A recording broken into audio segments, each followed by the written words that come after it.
Welcome back. In today's episode, all of this stuff is going into that.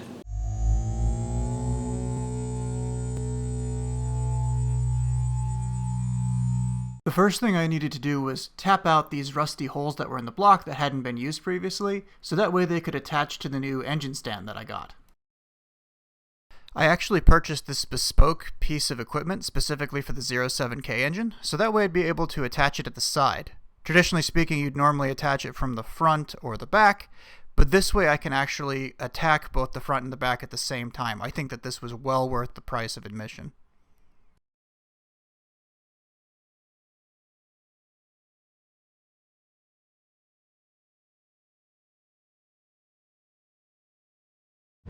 First step I already completed. The engine is at top dead center based on the documentation that I could find, and I've got a little key slipped in here that should keep it locked in place. So now I can take out these bolts. Getting the crank bolts off was proving incredibly difficult because they'd been rusted. So I actually had to pound a larger size socket into the holes themselves in order to actually get traction on the bolt head. But those nuts, I mean, those bolts are so soft. And there we go. 2 more to go. All right, 1 step down. Next step is to remove all these little bolts around the edge of the seal flange thing, and they appear to be M5 size G-head bolts.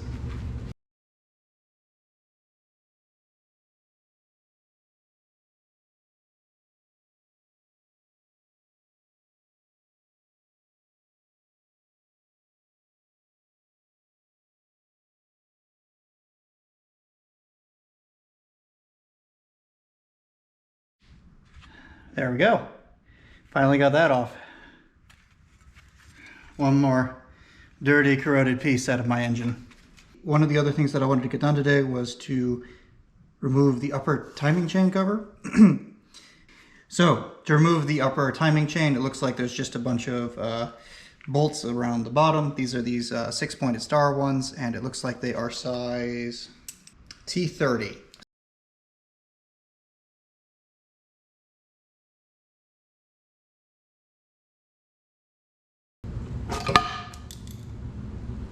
Hopefully I didn't need that. Just pop out the 5 ignition coils here through the top of the engine, so that way you can take the valve cover off. Alright, next step according to the documentation is to take off the valve cover. And there's a very specific set of things that you have to do to get it done. You need to unscrew it in the reverse order of that diagram right there.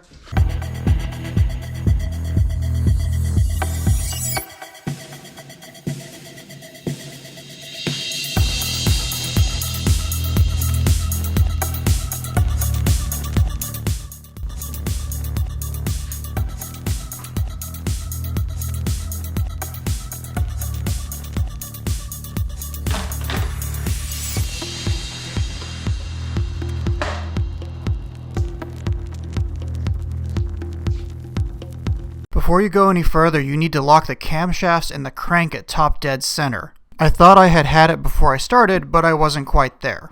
When you pull the valve cover off at the back of the engine, there will be 2 holes that face upward that allow this little bracket tool to go into it. You have to order this special.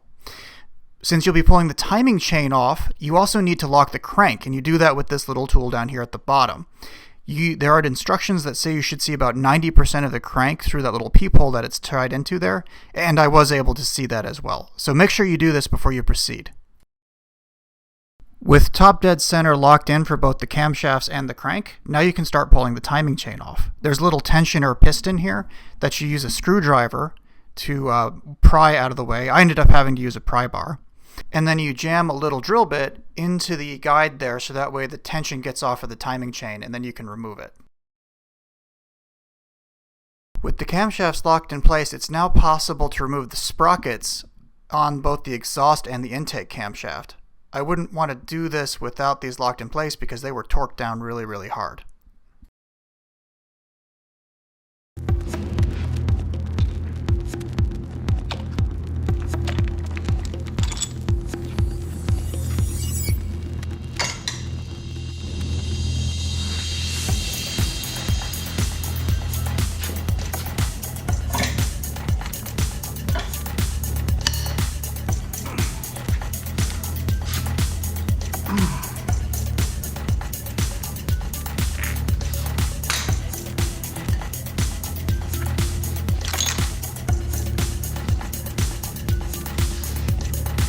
With the timing chain sprockets removed, it's just a simple matter of pulling the timing chain out from underneath where it's looped up on another sprocket, and those timing chain guides that I pulled out here. This is the primary reason we're here, is to replace these, because these are one of the single points of failure on this engine. Before I could go any further, I needed to remove the upper oil pan to get at the rest of the chain guides, and to ship this one off to Boost Brothers Garage as a core so that way they could modify it accordingly. This started by removing the pickup tube that you see here. It's just a couple of bolts. Pretty straightforward. And then there's a whole series of bolts around the inside of the engine that you just crack and open up. Save those somewhere, you're going to need them later. The kit doesn't come with replacement hardware for this part.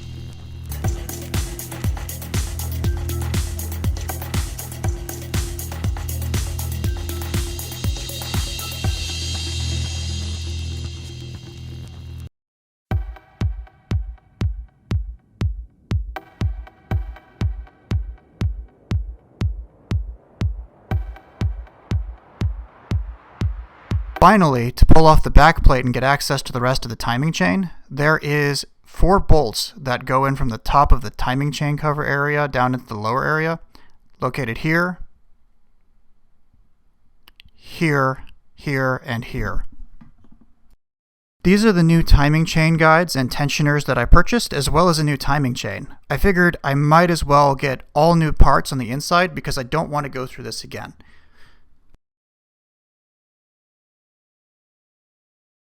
You can see here how badly the old timing chains are. You can see they're kind of worn in, so it was only a matter of time. My engine was at about 115,000 miles when it got pulled out of the donor car, so I think that this was well worthwhile. The timing chain, on the other hand, looked fine. I'm not an expert, and I have no idea what I'm looking for here, but I couldn't tell any sort of discernible difference between the two chains. This would probably be something that you could skip, but for me, I wanted the extra peace of mind that this wasn't going to be a problem for the remainder of the time that I own this engine.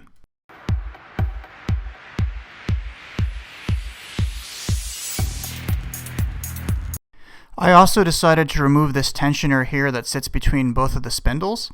I had initially decided not to because it was relatively expensive and an additional step, but it actually has a guide embedded in the top of it, so I needed to do that. There's also a little gasket that hangs out behind it, so you're going to have to order that as well. It was only like $6, whereas the actual tensioner itself was over $100, so not really a big sacrifice when you look from one to the other.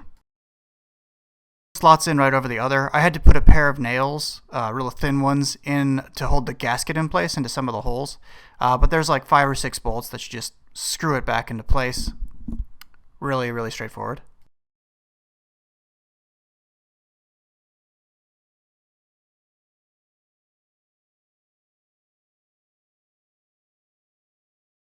Torque these down to about 18 inch-pounds of torque. Very, very light touch.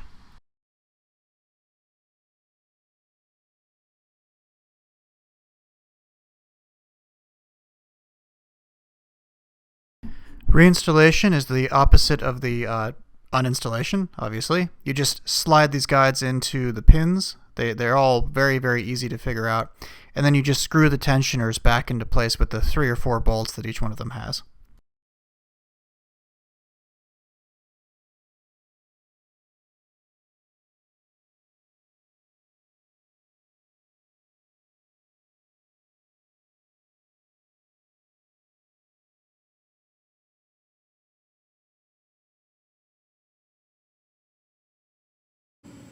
Hey, so the oil pans have arrived from Boost Brothers Garage, and the only thing I'm missing now are the ECU and all of the harness connectors with that. So today we're going to start doing something that I've been really anxious about, which is putting everything back together. Alright, so starting today's effort, this is the area where the new oil pan is going to go, right over where the old one is. I'm just going to work around the inside here and make sure the signs of the old gasket are gone. You can see there's still little bits here on the edges. For the most part, it came out pretty well. And then I'm going to take a little scouring pad and just clean up these edges here to make sure there's nothing that stands in the way, and then we will apply a new gasket. So a slight correction here. After reading the manual again, it says not to use a scouring pad to actually clean out these edges. Hopefully I didn't use it too bad or make it too abrasive to actually damage the gasket in between it, but I'm hoping it'll fill in the gap. So do this at your own risk. Hopefully I didn't screw anything up too badly. Fingers crossed.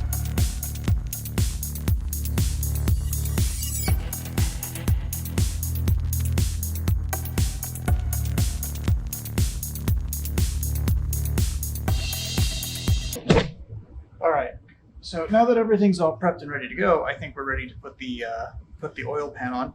As you can see here, one of the big reasons I took the back plate off is that there's another chain guide located here, and that's going to slip on like this.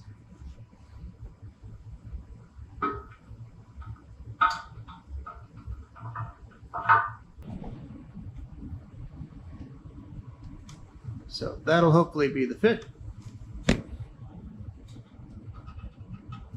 I just have to get everything sort of staged because I'm going to have to do this next part quick. All right, so to continue, I have this gasket maker that I purchased. The instructions in the manual say to put a 3mm bead around the edge here, which I'm going to do. They actually came with this little nozzle, and I've already measured and cut it. So I have to move very quickly, so I'm going to lay this bead and then lay the new upper pan over top of the block. Wish me luck. I could not for the life of me get that nozzle to work, so I ended up, after a couple of seconds of struggling with it, just pulling it off and then laying a bead like a tube of toothpaste across the flat edge here.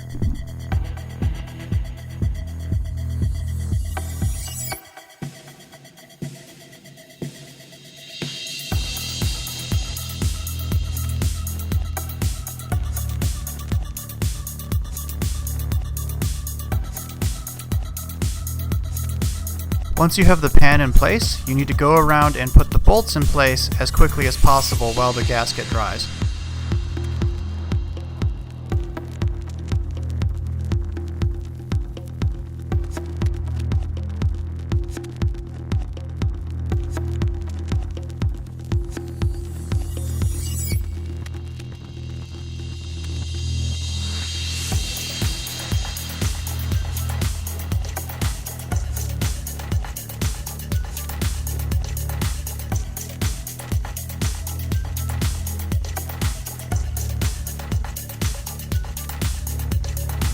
Pretty good, I think.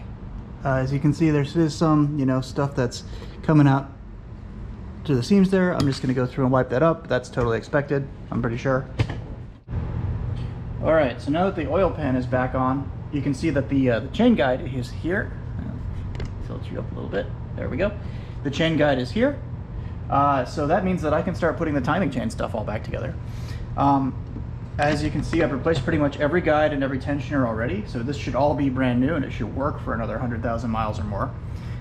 What I need to do first is I need to pull the pin out of this tensioner for the oil doohickey, the thing that rotates oil around the inside of the engine. There we go. Pulled it out, and now that chain should be properly tensioned. Honestly, there wasn't much more for that to go. That chain's in still really good shape. So there's another pin down here. But first, I want to get my timing chain in all together. All right, so as the instructions say, droop this over top of this one here. Install the left.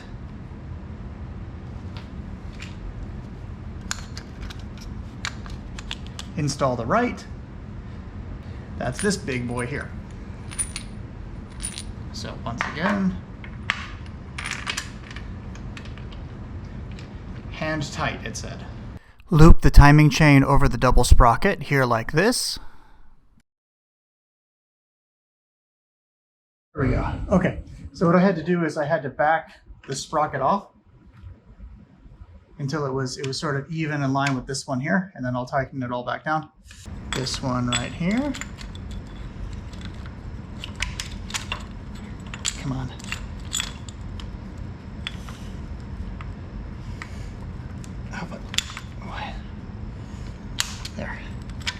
There. There. Aha!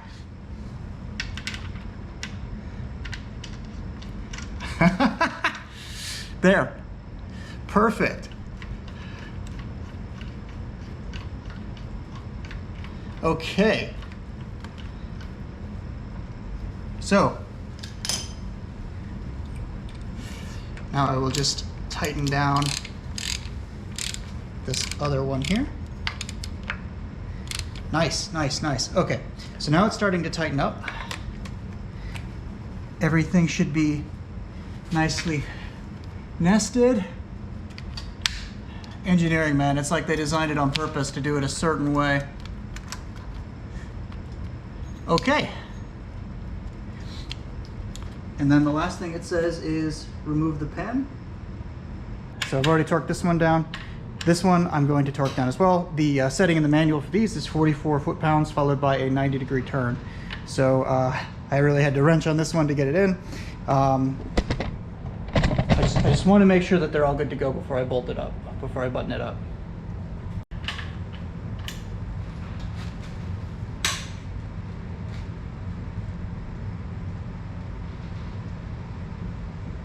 There we go. Okay.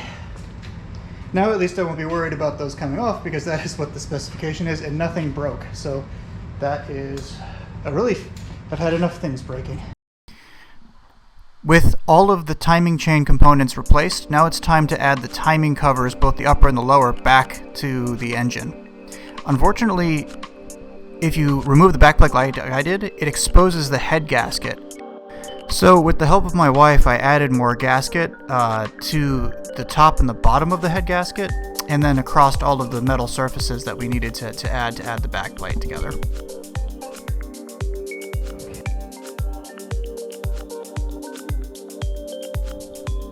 I tried to kill two birds with one stone by adding the rear main seal, replacing it ahead of installing the backplate. Ultimately, I think this was a mistake because I was trying to juggle too much here. You can see I grabbed a toothpick and then later a wooden skewer to try to force the rear main seal around the back of the crank here. But just trying to get everything lined up was too difficult when you're on a clock, waiting for the stuff to dry.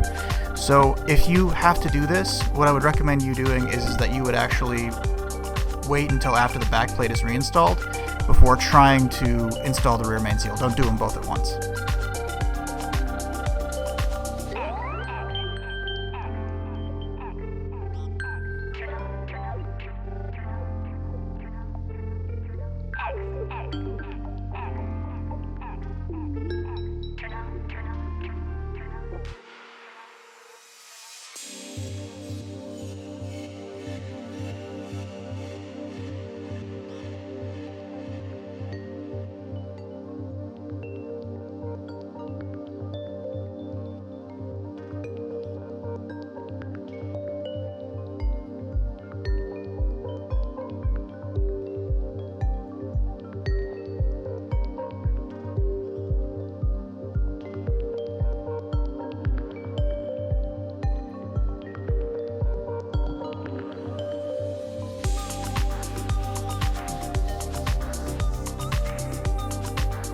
Ultimately, I think we borked this installation of the rear main seal so badly that I'm going to have to do it again. I've already ordered a replacement seal just because I don't really want to risk having to do this a second time, especially since it would mean another engine out.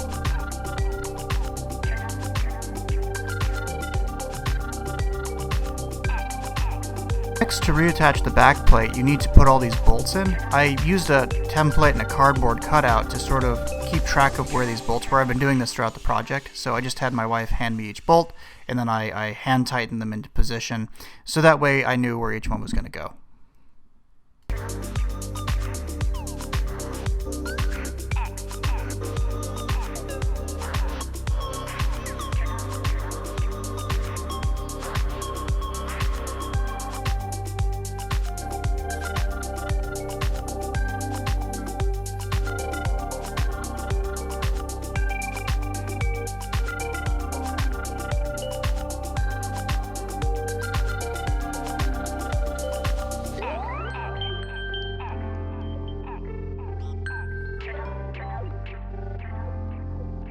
Unfortunately, while torquing one of the bolts down, one of the first ones that I was using, the bolt actually snapped into pieces.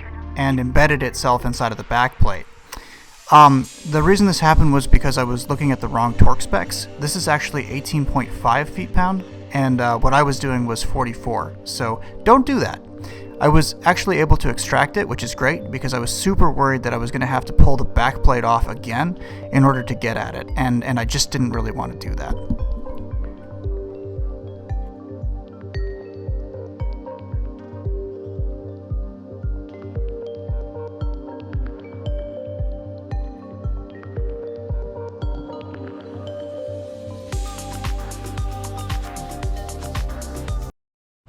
So, a little bit of bad news.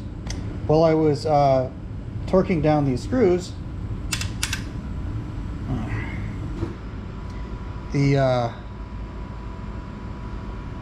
threads actually came off with the bolt and they started to spin. So now I get to learn how to helicoil a hole, because after all, why wouldn't anything ever be easy on this project? I didn't even know they could do that. I've never seen that happen before. So, well, we'll finish up here for today, and then I will be researching how to do that. All right, so I figured out the big part of the mystery. All three of these bolts go straight into the oil pan. The new one that I got. According to Boost Brothers Garage, I don't actually need these bolts anymore. The bell housing will go down over the top of this, and it will actually seal this up better than anything else we could have hoped for. So, I guess we'll move on. Next, we're going to go ahead and install the crank position sensor. That's this little thing here. It looks like an aardvark sticking out of the top. My old one, my backplate had one already attached to it, but I figured, you know, why not replace it while we had it? It sits in there like that, and then the string, or the sensor that it plugs into, will come out through this hole in the bottom here. So that is what we're going to do. To attach it, I'm just going to take this 4mm Allen key, and I'm going to just sort of finagle it into the hole there, and you can see across the top that the bolts just go straight into the block there and hold it into place.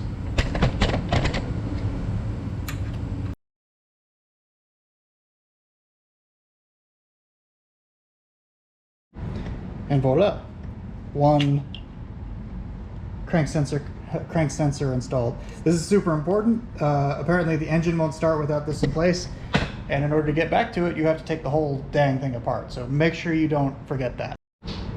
So the last thing we need to do to seal up, finish putting the back plate on, is to put these 4 bolts in. 1, 2, 3, 4.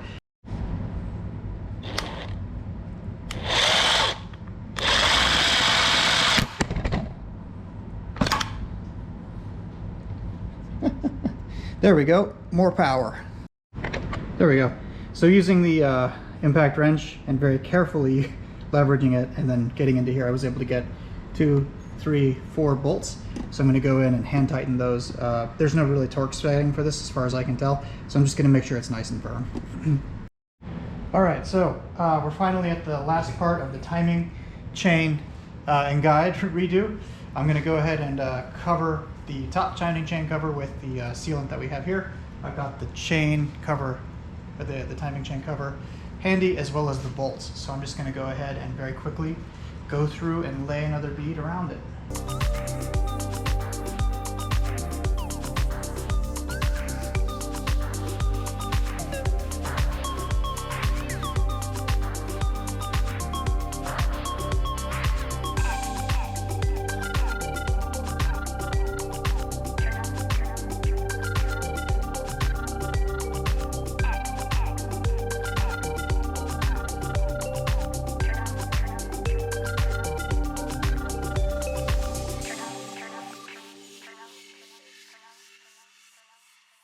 Grab the cylinder head, or grab the this timing chain cover, fit it down over top of the coolant,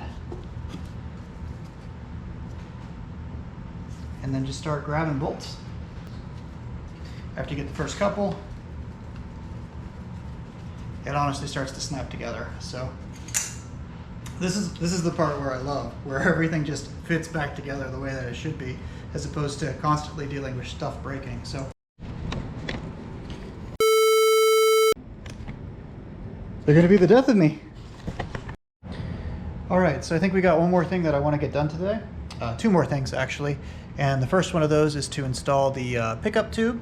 That's here. This came with the kit from Bruce Brothers Garage, along with a couple of bolts.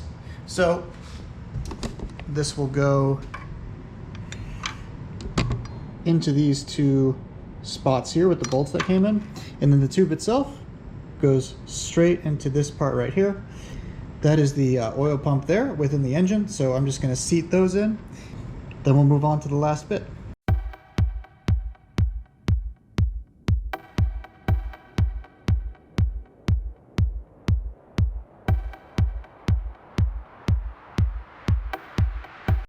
Okay, so the last bit that goes on is this lower oil pan. This is really cool, custom built, and you can see here that the pickup tube is going into this little box here, and it's got all kinds of baffles and valves and stuff like that. I guess part of the problem with these engines in their stock form is that they tend to starve in the corners, but this will keep the oil going through the engine. So this is really well thought out, and I cannot wait to install it and test it out. But yeah, just kind of pops on there like that.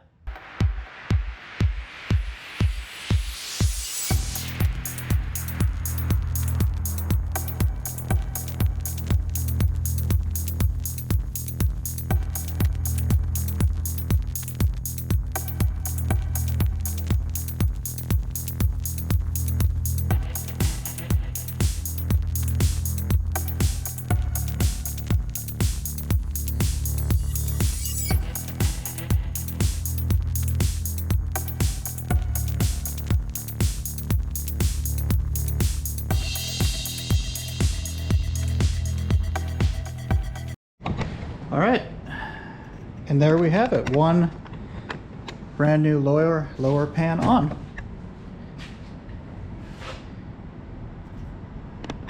Hey, so I've just finished compiling and editing the first part of this video. I know that this was kind of an abrupt ending, and I really wanted to get through adding all of this stuff onto the engine in today's video, but there was just too much of it and too much footage, and I'm trying to pay as much attention to detail as possible, both within my ability as well as trying to keep these under, sort of a half hour, and I've kind of touched that limit. So I imagine that just constructing the engine will probably take a couple more videos. So join me next time as I do things like tackle the exterior stuff, the accessory bracket, the valve cover, and then after that we'll probably move on to the clutch and the bell housing, and then we'll be ready to install. But I just wanted to let you know, thank you so much for your attention. I know that this was a kind of a longer video. Please, like and subscribe. And if you have any feedback or comments, or if you saw something that I did wrong, I greatly appreciate that input. So thanks so much, guys, for watching, and I'll see you next time.